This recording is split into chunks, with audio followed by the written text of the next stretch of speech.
Zimbabwe আমেরিকার সাথে series খেলে নাকি বিশ্বকাপের প্রস্তুতি হবে না টাইগারদের, এমনটাই মন্তব্য করেছিলেন বিশ্বসেরা অলরাউন্ডার সাকিব আল হাসান।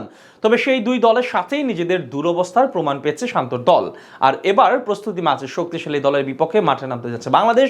রোহিত শর্মার ভারতের বিপক্ষে। তবে বিশ্বকাপের শেষ প্রস্তুতি সারতে কেমন একাদশ নিয়ে মাঠে নামবে টাইগাররা, বিস্তারিত রিপোর্টে। যুক্তরাষ্ট্রের বিপক্ষে সিরিজ হারের পর বিশ্বকাপ নিয়ে চিন্তার ভাঁজ আরও বেড়ে গেছে শান্ত বাহিনীর। ব্যাটিং কিংবা বোলিং কোনো কিছুই যেন ঠিক ছিল না প্রথম দুই ম্যাচে, যার ফল হাতে নাতে পেয়েছে বাংলাদেশ। পুচকে আমেরিকার সাথে হারতে হয়েছে প্রথম দুইটা ম্যাচ, তবে তৃতীয় ম্যাচে এসে ঘুরে দাঁড়িয়েছে বাংলাদেশ। দুই ম্যাচ হারের বদলা বেশ ঘটা করে নিয়েছে টাইগাররা। নিজেদের ইতিহাসের সর্বোচ্চ ব্যবধানে জয় নিয়ে মাঠ ছেড়েছে শান্তর দল। ব্যাটাতে যেমন কোনো উইকেট না হারিয়ে আমেরিকার 104 রান অনায়াসে টপকে যায়, বল হাতেও টাইগারদের দাপট ছিল দেখার মতো। রিশাদ আর মুস্তাফিজ তো গড়েছে নতুন দুইটা ইতিহাস। একজন বল হাতে দিয়েছেন ওভার প্রতি মাত্র 2.25 রান, আরেকজন তুলে নিয়েছেন 6 উইকেট। তবে যুক্তরাষ্ট্রের সাথে এই জয়ের পরও স্বস্তি খুঁজে পাচ্ছে না শান্তরা, কেননা বিশ্বকাপ শুরু হতে আর সপ্তাহখানেকও বাকি নেই। তবে এখনও লিটন দাসের ভবিষ্যৎ নির্ধারণ করতে পারেনি টিম ম্যানেজমেন্টের কেউ। বিশ্বকাপের আগে মাঠে যেই খেল দেখিয়েছেন তাতে একাদশে তার সুযোগ পাওয়ার কোনো সম্ভাবনাই নেই। তার উপর আবার সৌম্য সরকার আর তানজিদ তামিমের জুটি জমে ক্ষীর। সব মিলে লিটনকে এখন আর অটো চয়েস ভাবার কোনো প্রশ্নই আসে না। এদিকে বিশ্বকাপের আগে শক্তিশালী দলের বিপক্ষে সিরিজ না খেলার আক্ষেপ উঠেছিল সাকিবের কণ্ঠে। তবে দুর্বল প্রতিপক্ষের সাথে যে অবস্থা, তাতে বড় দলের সামনে তো বলতে হবে ছেড়ে দে মা, কেঁদে বাঁচি।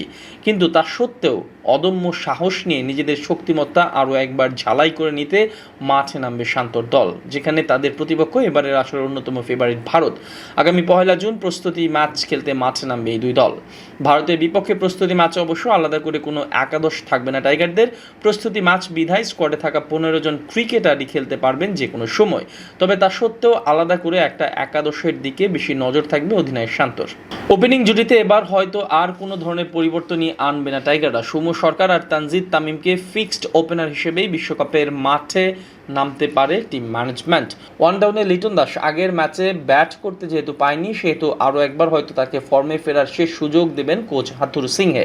কেননা হাজার হোক কোচের সবচেয়ে পছন্দের ক্রিকেটার যে এই লিটন।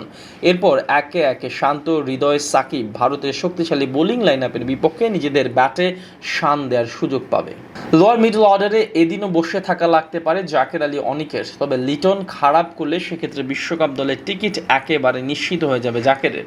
বোলিংয়ে মুস্তাফিজ, শরীফুল, রিশাদ বিশ্বকাপে টাইগারদের বাজির ঘোড়া। তাই ভারতের ব্যাটিং লাইন আপের বিপক্ষে তাদের বল করাটাও জরুরি।